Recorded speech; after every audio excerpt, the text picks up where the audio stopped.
Semoga acara hari ini dapat membawakan knowledge baru di dunia neonatologi.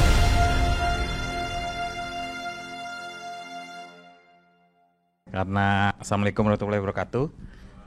Waktu juga sudah banyak berlebih ya, Aret. Jadi saya akan coba memangkas presentasi saya menjadi yang penting-penting saja ya.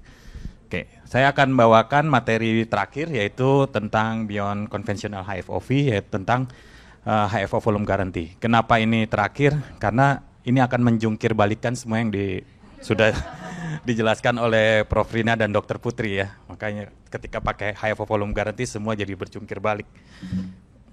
Slide. Salah.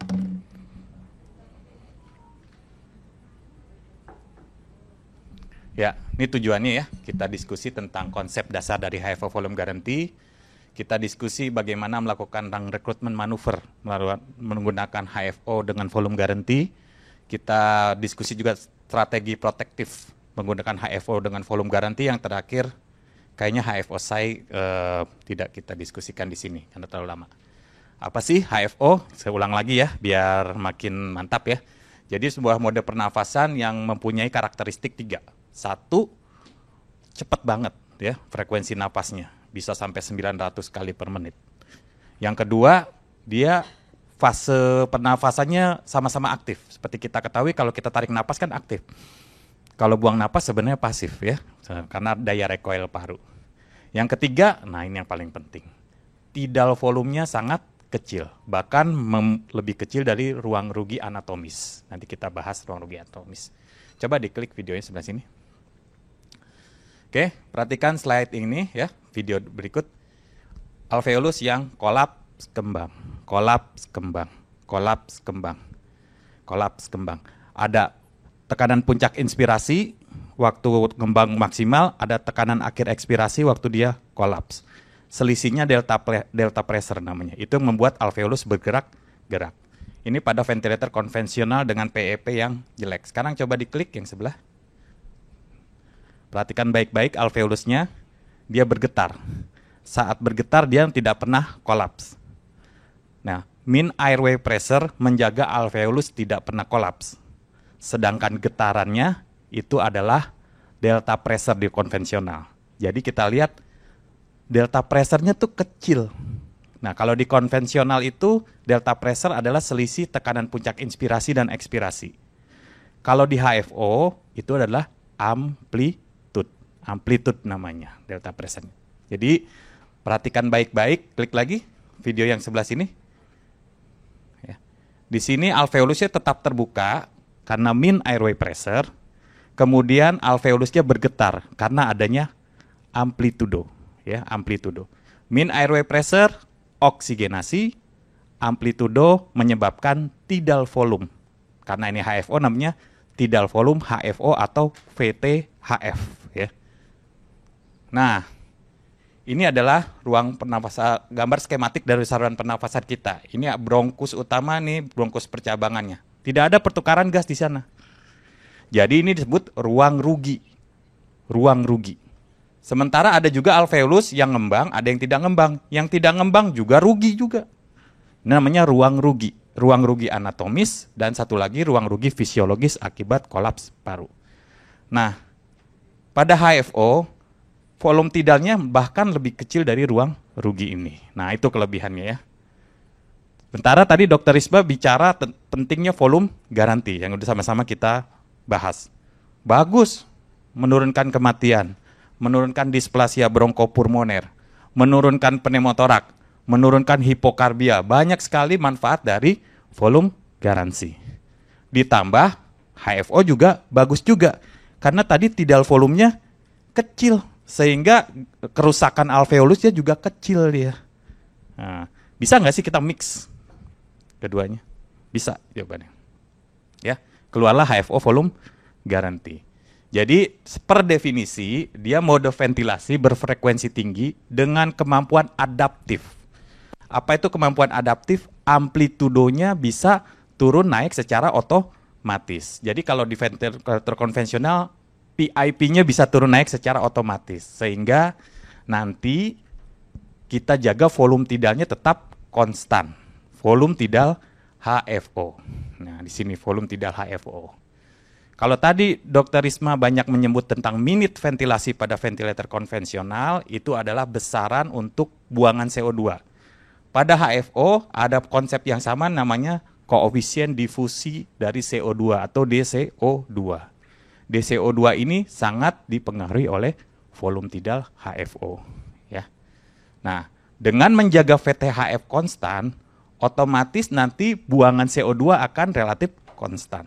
Sehingga bayi kita terhindar dari hipo dan hiperkarbia. Dulu kita takut pakai HFO karena seringkali wash out. Kalau nggak pakai transkutan CO2, begitu dipakai langsung wash out. CO2 itu 26, bisa 18 ya. Habis itu dimarahin DPPDS ya, SP2-nya dimarahin ya. Ya kan?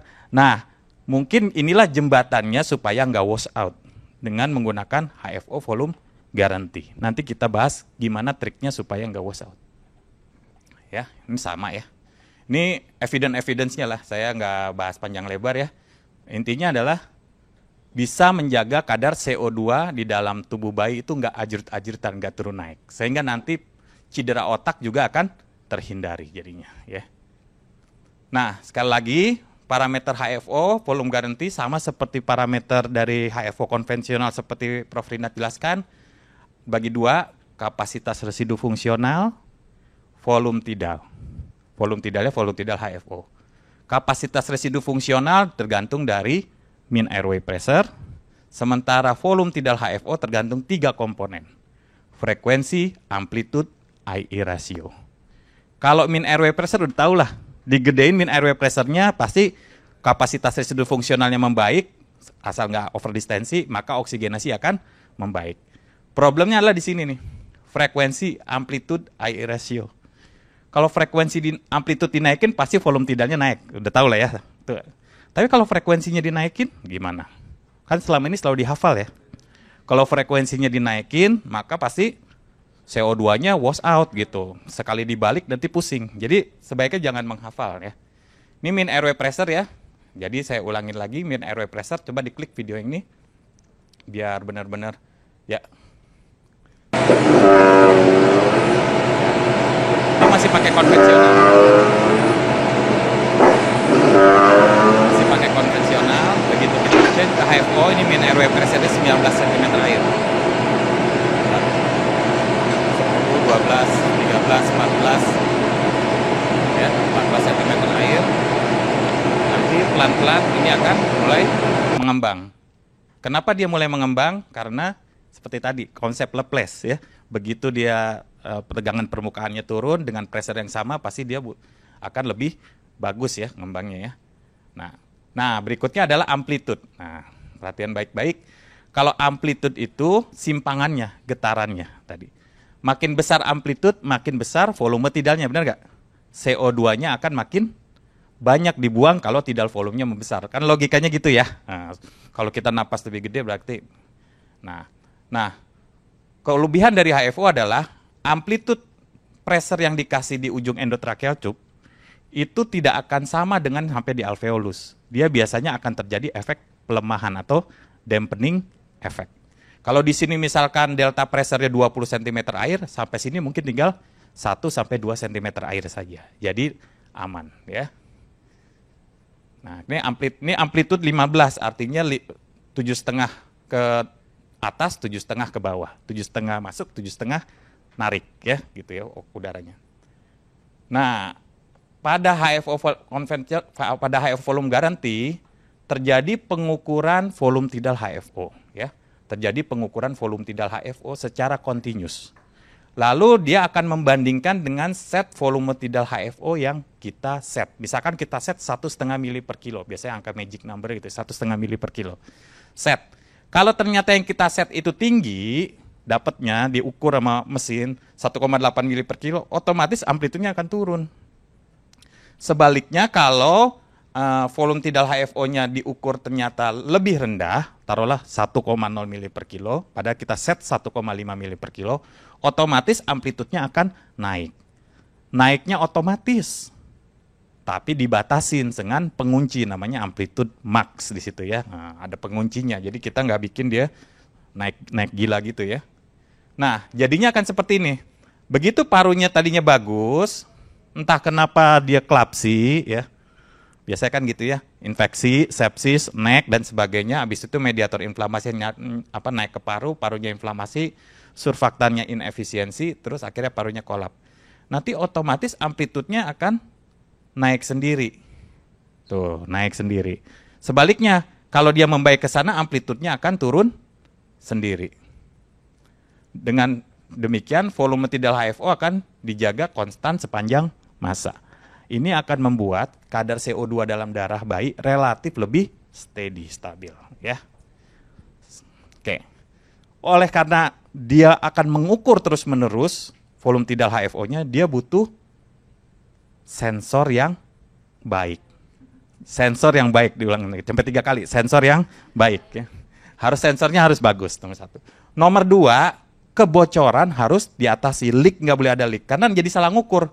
Contohnya, udara yang masuk 10, sampai ke paru-paru 8 liter per menit, tapi bocor 2 liter per menit. Nanti yang balik lagi, 8 liter per menit keluar, bocor lagi 1 liter, yang keluar 7 liter per menit. Jadi disangka kurang terus, dikasih-kasih terus. Oleh karena itu, harus ada air leak compensation. Jadi beli ventilator harus ada yang kompensasi dari kebocoran. Ya, apapun mereknya terserah.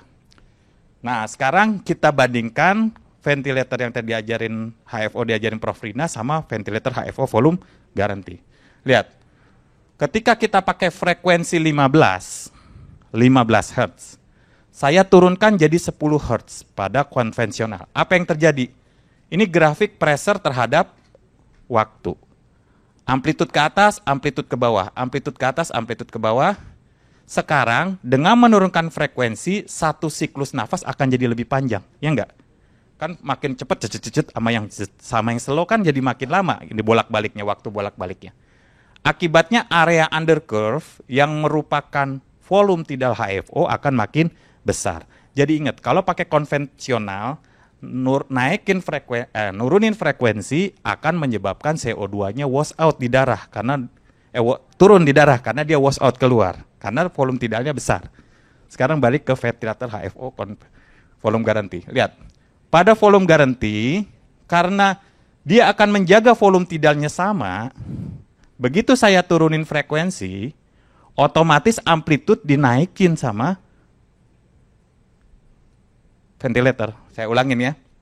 Kalau frekuensinya dari 15 saya turunkan jadi 10, kan harusnya secara teoris jadi gede nih harus yang ini ya, yang VTHF. Tapi enggak, karena yang 15 ini amplitudenya akan dinaikkan. Jadi akan sama aja volume tidal HFO. Jadi sekarang karena rumus dCO2 adalah volume tidal HFO kuadrat kali frekuensi, karena volume tidalnya selalu konstan, menaikkan frekuensi akan menaikkan dCO2. Menaikkan frekuensi akan menaikkan dCO2 karena volume tidalnya dijaga konstan. Gak usah dihafal konsep. Ya. Jadi mau dibolak-balik juga ngerti jadinya. Enggak lah, ini kan volume garanti. Kalau frekuensinya naik, pasti apa? VCO2 naik gitu ya. Karena selama ini kalau habis lapor sama saya udah naikin kebalik rata-rata ya, karena nggak biasa. Nah itulah, ini ada penelitiannya ya. Nah, Prof. Manuel Sanchez ya, meneliti dengan sangat bagus. Lihat kalau volume garantinya on, frekuensinya dinaikin ya. Volume garanti on, yang warna hitam dia akan naik nih buangan CO2. Tapi kalau nggak pakai volume garanti dia akan turun. Ini penelitian bagus ya. Sekarang bagaimana inspiration time? Ada yang pernah ngutak-ngatik inspiration time? Kalau udah kepepet ya. Kalau udah kepepet, inspirasi time-nya dinaikin dari 1:2 jadi 1:1, benar nggak? Kalau pada ventilator konvensional, HFO konvensional maksud saya, kalau 1:1 itu cukup waktunya untuk inspirasi sama ekspirasi seimbang sehingga gambarnya seperti ini, sama-sama besarnya area under curve-nya. Begitu kita turunkan 1:1 jadi 1:2, gambarnya seperti ini. Area under curve-nya terutama yang ekspirasi itu akan lebih kecil. Jadi kalau 1:1, buangan CO2 akan makin besar, ya. Makin besar, ini kan lebih gede daripada ini, ya, yang lebih gede. Nah, kalau volume garanti gimana? Sekali lagi, karena volume tidak dijaga, maka kalau I banding E 1:2 pada volume garanti, selama frekuensinya di bawah 15, itu lebih dahsyat dalam nge-wash out CO2. Lagi-lagi kebalik. Ya, jadi mau pikirnya kebalik. Ya, kebalik semua jadinya ya. Kalau I banding, makanya I banding E untuk volume garanti itu lebih baik di 1:2. Ya, oke? Pusing kan? Pusing, ya nggak apa-apa. Pelan-pelan aja ya. Ini emang konsep baru ya. Nah, sekarang gimana cara mengeset HFO volume garanti? Kita ambil contoh kasus RDS ya, klasik ya. Bayi 1000 gram 28 minggu RDS ya. Terus dia pakai ventilator mekanik sebelumnya dengan 6 mili per kilo, tapi PIP-nya gede nih, 28/30. PIP 6. Berarti kurang lebih delta pressure-nya 30 kurang 6 sampai 24 cm air. Jadi itu udah nggak bener ya. Lalu kita hasilnya ternyata asidosis respiratorik. Kita pengen rubah ke mode ventilator HFO, tapi pengen pakai HFO volume garanti supaya nggak wash out, supaya nggak diomelin, ya nggak? Wash out diomelin, pasti saya juga ngomelin kalau wash out ya, supaya nggak diomelin. Jadi setnya gimana? Jadi sama ya, min airway pressure kita lihat di sini, MAP-nya berapa di sini, 1 di atas. Biasanya kalau di sini, kalau PIP 2830, PIP 6 mungkin sekitar MAP-nya sekitar 14, 13 sampai 14. Berarti taruh di sini sekitar mungkin 15 misalkan. Volume tidalnya berapa? Volume tidal set aja 1,5 mili per kilo dulu. Angka magic number. Frekuensi untuk RDS, corner frekuensi tadi Prof. Dina bahas 12 ya. Dan lalu lakukan recruitment manuver dengan HFO volume garanti. Sama ya, naikkan MAP 12, 14 tiap 5 menit, 16, 18, 20. Nanti tadinya D1, dia naik. FiO2 tadinya tinggi, dia tuh turun.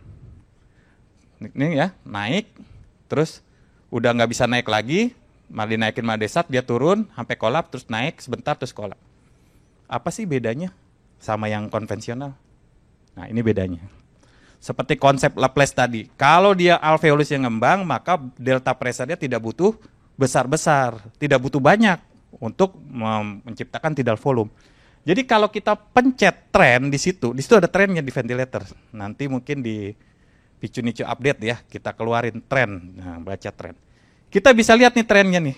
Kan tadinya tadi ada bilang kalau saturasi oksigen gimana? Atau pakai apa? Reaktan gitu ya. Pakai reaktan tadi ya, pakai force oscillating technique. Ada lagi cara lain yang lihat paru ngembang. Selain parunya dibuka ya tentu ya, nggak usah dibuka. Kita lihat amplitudenya. Amplitudenya kalau pakai volume garanti, dia akan turun. Begitu parunya ngembang. Misalkan kita naikin 1, jadi 6 jadi 8, 8 jadi 10 min airway pressure-nya, 10 jadi 12. Nanti kita lihat amplitudenya turun secara otomatis. Ini yang tidak ada di HFO biasa. Kenapa? Karena tidak otomatis turun. Kalau dia otomatis turun. Jadi begitu kita ngelihat trennya gambarnya turun begini, terus begitu di sini datar, artinya udah over distensi. Begitu datar di sini, oh ini over distensi, berarti saya ambilnya di sini. Nah, ini gambarnya ya, kurang lebih ini over distensi 38. Dia over distensinya di sekitar sini, kalau kita lihat turun waktu amplitude di sekitar 20.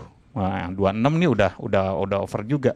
Mungkin kita ambil sekitar 20 ya, kalau 14 dia masih di sini, masih turun ya gitu. Jadi kita bisa ngelihat lewat amplitudenya, tren amplitudenya bisa lihat. Nah, ini dari Prof. Jane Pillow juga ya. Kalau tadi dari Prof. Manuel Sanchez, ini dari Prof. Jane Pillow penelitiannya. Dia neliti nih, kalau pakai volume garanti sama yang nggak pakai volume garanti, waktu direkrut kalau nggak pakai volume garanti apa yang terjadi? DCO2-nya wash out, naik tuh otomatis. Waktu min airway pressure dinaikin. Kenapa? Karena tadi tegangan permukaannya akan lebih turun kalau alveolus sudah ngembang. Hukum Laplace lagi tadi, hukum Laplace. Jadi makanya kalau di wash out, direkrut pakai ventilator HFO biasa, nanti CO2-nya wash out deh. Habis itu kena. Kena omel ya, karena rusak parunya. Tapi lihat kalau pakai volume garanti. Kalau pakai volume garanti DCO2-nya akan relatif konstan. VTAF konstan, jadi nggak ada wash out. waktu kita rekrut. Kalau kita pakai HFO volume guarantee, otaknya bagus nantinya, nggak ada PVL, nggak ada IVS jadinya harusnya ya. Nah, setelah kita set ya, saya ke sini dulu ya, kayaknya loncat dulu ke sini.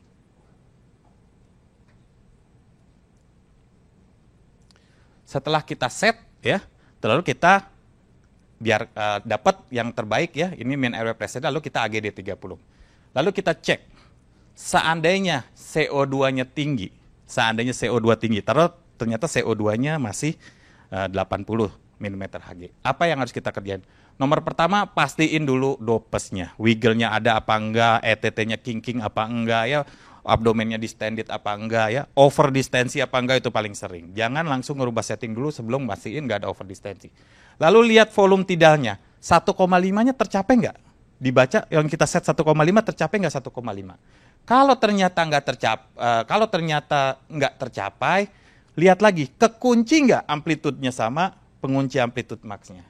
Kalau kekunci ya dinaikin kuncinya. Tapi kalau ternyata sama tidak lebih rendah ya dibanding kuncinya ya. Ya, kalau di kunci berarti kita bisa kuncinya dinaikin. Kalau ternyata volume tidal HFO-nya itu tidak sama ya, kekunci apa enggak amplitudenya, lihat. Kalau amplitudenya kekunci, naikin amplitudenya. Kalau amplitudenya enggak kekunci, berarti frekuensinya yang harus kita naikkan ya, bukan diturunkan. Awas, jangan kebalik. Nah, berikutnya kalau volume tidal HFO-nya dilihat, ternyata volume tidal HFO tercapai, artinya parunya butut, makin jelek. Berarti dia butuh tidal volume lebih besar, karena ruang rugi anatomisnya saat ini mungkin lebih nambah, karena lendir, karena kolap, dan sebagainya. Jadi tinggal ini aja dimainin sebenarnya, pasti dapat ya. Gimana kalau wash out CO2-nya? Kalau CO2-nya wash out, ya tentu kita turunin volume tidalnya. Volume tidalnya kita turunin. Tapi saat menurunkan volume tidal, hati-hati. Saat menurunkan volume tidal ada batasnya. Pada batas tertentu, kita harus sedikit menaikkan frekuensi agar kita bisa menurunkan lebih jauh volume tidalnya ke bawah ya. Gitu. Nah, ini mungkin yang terakhir. Lung protective strategi menggunakan HFO volume guarantee. Jadi prinsipnya kan makin kecil gini-gininya, ya enggak? Makin kecil delta pressure-nya, makin kecil kembang kempesnya dari alveolus, itu makin kecil dia cedera alveolus, benar nggak? Benar ya, sampai situ ya. Nah, jadi gimana kalau kita buat sekecil mungkin kembang kempisnya, artinya tidal volumenya sekecil-kecilnya. Kalau bisa sampai ke 0,5 ml per kilogram berat badan. Bisa nggak gitu ya? Itu teori pertama. Kalau dengan HFO biasa nggak mungkin dikerjain. Kalau pakai HFO volume guarantee ada kemungkinan. Lihat, dari rumus ini, kalau kita mau nurunin volume tidal sekecil-kecilnya, kan nanti akibatnya CO2-nya akan turun ya. Kalau DCO2-nya turun, maka dia akan hiperkapnik nantinya. Jadi supaya DCO2-nya nggak turun, kita naikin aja frekuensinya. Bener nggak? Supaya kita turunin volume tidal sekecil-kecilnya, supaya nggak cedera, nanti bahayanya ada DCO2-nya akan turun. Jadi retensi CO2 hiperkapnia. Maka supaya nggak hiperkapnia, frekuensinya aja kita naikkan. Jadi kita mau naikkan frekuensi sambil menurunkan volume. Kita menurunkan volume tidal dengan cara menjaga supaya nggak hiperkapni dengan naikkan frekuensi gitu. Nah, jadi saat VT diturunkan untuk ini ya. Nah, yang perlu diingat berikutnya adalah, dok, kalau frekuensi kita naikkan seperti yang tadi tuh, seperti yang ini nih. Nih, kalau dari 10 Hz saya naikkan jadi 15. Amplitudenya naik nggak? Naik. Kalau amplitudenya naik, nanti alveolusnya cedera dong. Logikanya gitu kan. Amplitude kan gede, volume tidak gede. Nah, ada penelitian yang bagus dari Prof. Manuel Sanchez juga. Ternyata, kalau pakai HFO volume guarantee, kita naikkan frekuensinya, amplitudenya akan naik, tapi naiknya cuma di endotracheal tube aja di sini. Makin ke bawah, dia masih sama aja tuh, karena ada efek dampening. Jadi walaupun amplitudenya di sini naik, di tingkat alveolar dia masih sama aja. Jadi inilah yang menjadi dasar bahwa kalau kita naikin frekuensi pada HFO volume garanti, walaupun amplitudenya naik otomatis, tapi dia tetap safe karena sampai ada efek dampening. Ya, ini yang kita coba kerjakan ya. Nah, contoh ya, pasiennya waktu itu 1,8 misalkan. Contoh pasiennya kita start dengan 1,8. Kita lihat AGD. AGD-nya cakep, PCO2-nya 40. Kalau PCO2-nya 40, ini yang jadi kita target. Target kita nih sekarang PCO2. Lihat DCO2-nya. Kalau DCO2-nya ternyata 35,64, oke, ini jadiin patokan. Lalu pada RDS kan frekuensinya misalkan awalnya 11 lah, taruhlah ya, 11. Volume tidal 1,8. DCO2-nya 35,6, volume tidal HFO-nya sekitar 3,24. Saya naikkan frekuensinya. Kalau saya akan naikkan frekuensinya nanti DCO2-nya akan naik. Tapi saya coba turunkan volume tidal HFO jadi 1,7 agar dia mirip-mirip angkanya, 34,8. Naikkan lagi frekuensi, setelah naikkan frekuensi jadi naik lagi nih DCO2 jadi 40. Saya turunkan volume tidal HFO-nya agar dia angkanya deket-deket 35, dia 33,28. Naik lagi frekuensi seperti itu. Volume tidal DCO2-nya akan naik, berarti CO2-nya bakal wash out, saya turunin lagi volume tidalnya. Dan begitu dengan cara yang sama. Jadi ini seperti merekrut tapi menurunkan tidal volume dengan volume garanti. Gimana hasilnya? Bagus tuh ternyata tuh ya. Sekali lagi penelitian Prof. Luna Sanchez ya. Dia meneliti tuh. Dilihat parunya pada binatang ya, terus yang pakai HFO volume garanti frekuensi 10 dengan frekuensi 12. Frekuensi 12 arsitektur dari parunya sangat bagus. Sementara frekuensi 12 arsitekturnya kurang bagus. Jadi ini potensi dari HFO volume garanti. Kalau kita pakai frekuensi yang sangat tinggi dengan volume tidal sekecil mungkin kita bisa menghindarkan PIA, BPD, ya kan udah bosan kan ngeliat gitu yang SP2 DRS-nya pasti bosan ngeliat PIA BPD. Pasiennya kecil-kecil, selamat, habis jatuh PIA BPD. Mungkin kita bisa coba dengan teknik ini dengan volume garanti, tapi sekali lagi sensornya harus baru ya. Oke. Nah. Jadi winning sama seperti HFO yang dijelaskan oleh Prof. Rina, nggak ada bedanya ya. Jadi kita targetnya di MAP, mean airway pressure. Kalau di bawah 7, di bawah 8 silakan pindah. Amplitude auto winning, nggak usah dipikirin, dia akan turun sendiri ya. Frekuensi juga di MAP yang paling ini, frekuensi nggak dikutak-atik. Kesimpulan, HFO volume garanti menggabungkan keuntungan HFO dengan ventilator volume garanti. Fluktuasi dari CO2 dapat dihindari dengan penggunaan HFO volume garanti. Makin kecil volume tidal HFO, makin tinggi frekuensi, makin baik kita melindungi paru. Mungkin ini sudah saatnya kita coba terapkan, atau mungkin ada yang bersedia neliti, ini sangat bagus ya. Nanti kita lihat BPD-nya apa, cedera parunya, dengan menaikkan frekuensi, menurunkan volume tidal. Jadi kita ada dua tadi, lung recruitment untuk mendapatkan mean airway pressure yang optimal. Yang kedua adalah memperkecil volume tidal sekecil mungkin dengan meningkatkan frekuensi pada HFO volume garanti. Terima kasih. Wabillahi taufiq wal hidayah. Wassalamualaikum warahmatullahi wabarakatuh.